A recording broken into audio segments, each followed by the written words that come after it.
నమస్తే, welcome to Meta news. ముందుగా ఈ వీడియోని లైక్ చేయండి, షేర్ చేయండి.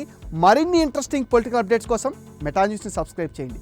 ఇక మ్యాటర్లోకి వచ్చేస్తే కృష్ణా జిల్లా రాజకీయాల్లో ఆసక్తికర పరిణామాలు చోటు చేసుకుంటున్నాయి. వైసీపీ నుంచి కొందరు నేతలు టీడీపీలోకి వస్తుండడంతో సీట్ల విషయంలో అధిష్టానం ఆచితూచి నిర్ణయాలు తీసుకుంటుంది. 2-3 నియోజకవర్గాల్లో మార్పులు చేర్పులకు సిద్ధమవుతుంది. టీడీపీ నుంచి పెనమలూరు, మైలవరం లాంటి నియోజకవర్గాల్లో ఎవరు పోటీ చేస్తారనేది ఇంకా కొలిక్కి రాలేదు. ముఖ్యంగా పెనమలూరు హాట్ సీటుగా మారిపోయింది. మైలవరంలో ఖరారయ్యే అభ్యర్థిని బట్టి పెనమలూరు పంచాయతీకి పులు స్టాప్ పడే అవకాశం ఉంది. మైలవరం వైసీపీ ఎమ్మెల్యే వసంత కృష్ణ ప్రసాద్ టీడీపీలో చేరబోతున్నారు. దీంతో అక్కడ వసంత కృష్ణ ప్రసాద్, మాజీ మంత్రి దేవినేని ఉమ ఇద్దరిలో ఎవరో ఒకరికి టికెట్ వస్తుందనేది చర్చనీయాంశంగా మారింది. దేవినేని ఉమ ప్రస్తుతం ఇక్కడ ఇన్ఛార్జిగా ఉన్నారు.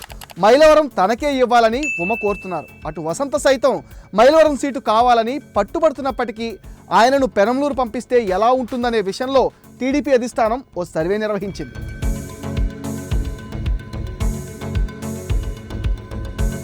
పెనమలూరు నుంచి ప్రస్తుతం పార్థసారథి సిట్టింగ్ ఎమ్మెల్యేగా ఉన్నారు.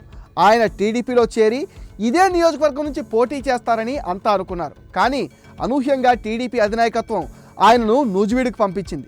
దీంతో మాజీ ఎమ్మెల్యే బోడే ప్రసాద్కు లైన్ క్లియర్ అయినట్టే అని అంతా భావించారు. ప్రస్తుతం పెనమలూరు టీడీపీ ఇన్ఛార్జిగా బోడే ప్రసాద్ ఉన్నారు. పెనమలూరు నుంచి తానే పోటీ చేస్తానని బోడే చెప్తున్నారు. కానీ ఇటీవల దేవినేని ఉమను పెనమలూరు పంపిస్తారనే వార్తలు వచ్చాయి. ఇప్పుడే అనూహ్యంగా మరో వ్యక్తి పేరు కూడా తెరపైకి వచ్చింది. దివంగత సినీ హీరో కృష్ణ సోదరుడు ఆదిశేషగిరిరావు పెనమలూరు నుంచి పోటీ చేయనున్నారనే ప్రచారం జరుగుతుంది. టీడీపీ అధినేతను కలిసిన ఆదిశేషగిరిరావు పెనమలూరు టికెట్ పైన చర్చించారని తెలుస్తోంది.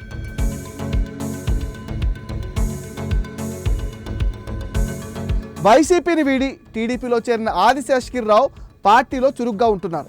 చంద్రబాబు అరెస్టు తర్వాత సినీ రంగం నుంచి ఆదిశేషగిరిరావు తొలిగా స్పందించి ఖండించారు. ఆదిశేషగిరిరావు పోటీ చేయడం ద్వారా కృష్ణ, మహేష్ బాబు ఫ్యాన్స్ టీడీపీకి మద్దతుగా నిలుస్తారని టీడీపీ నేతలు అంచనా వేస్తున్నారు. కృష్ణ అల్లుడు గల్లా జయదేవ్ టీడీపీ నుంచి 2 సార్లు ఎంపీగా గెలిచారు. ఈసారి పోటీకి దూరంగా ఉన్నారు. ఈ సమయంలో ఆదిశేషగిరిరావు పేరు తెరపైకి వచ్చింది. మైలవరం టీడీపీలో మారుతున్న సమీకరణాలతో అక్కడి నుంచి ఒకరిని పెనమలూరు పంపిస్తారనే టాక్ కూడా వినిపిస్తుంది. ఇప్పుడు పెనమలూరు నుంచి ఆదిశేషగిరిరావుకు సీటు ఖాయమని చెప్తున్న సమయంలో దేవినేని ఉమ, బోడే ప్రసాద్ పోటీ పైన సందిగ్ధత కొనసాగుతుంది. మైలవరం, పెనమలూరు విషయంలో చంద్రబాబు నిర్ణయంపై ఉత్కంఠ కొనసాగుతుంది. ఇది మెటా న్యూస్ అప్డేట్. ఈ వీడియోని తప్పకుండా లైక్ చేయండి, షేర్ చేయండి అండ్ మీ విలువైన ఒపీనియన్ని కామెంట్ సెషన్లో పోస్ట్ చేయడం మర్చిపోద్దు. Please subscribe to Meta news.